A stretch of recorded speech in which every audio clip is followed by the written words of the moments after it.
The first thing that I heard that morning was a howling wind blowing through the leaves and in through my window. The cold breeze on my face was refreshing after so many days of this blazing heat wave.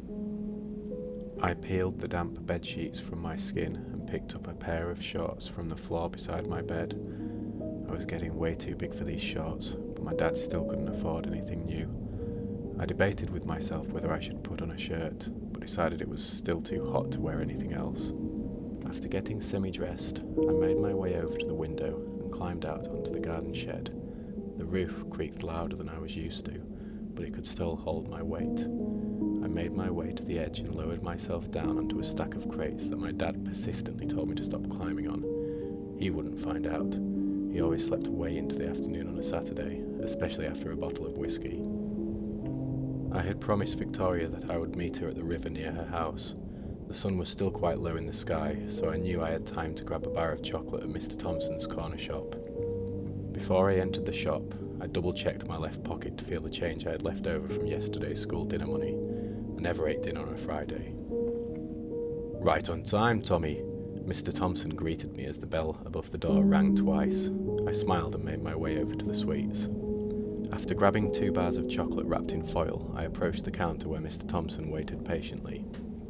"You keep buying all this chocolate, Tommy, and you're going to be digging yourself into an early grave," Mr. Thompson told me for the 100th time this year. "It's not all for me," I told him. He never believed me. "You can fool yourself all you want, Tommy." I handed him the change. "Now have yourself a pleasant morning."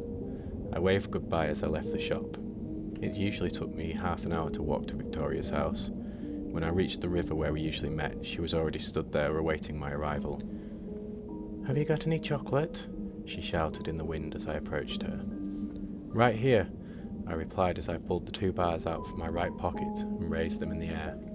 She was wearing the same thing she wore every day, a murky white dress that looked older than my nan, but she never wore any shoes. I tried to hand her the chocolate, but she always refused to take it until we got to the den. It wasn't far from her house.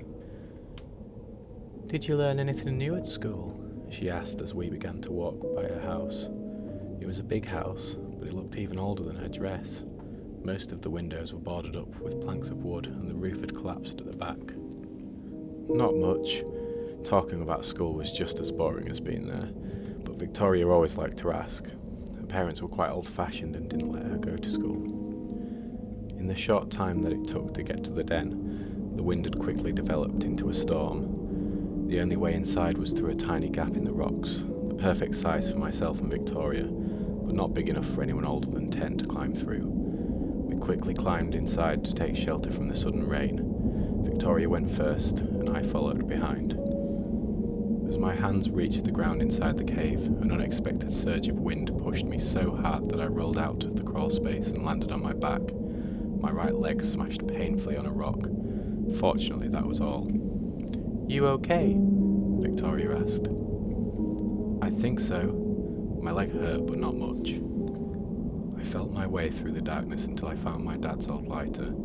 After lighting a few candles so that we could see, I managed to stand, being careful not to put too much pressure on my right leg. "Chocolate?" Victoria asked, already too deep inside the cave to see anything more than a silhouette. I pulled a bar out of my pocket and threw it in her direction. "Thanks," she added. A sudden sound of crashing rocks emerged from outside of the cave. Before I even had a chance to feel the ground shake beneath my feet, I could see that the hole Victoria and I had climbed through was no longer there. It had been blocked. "What just happened?" I shouted to Victoria but got no reply. I could no longer see her silhouette behind the candlelight. I carefully picked up one of the candles I had just lit and slowly walked a little deeper inside the cave.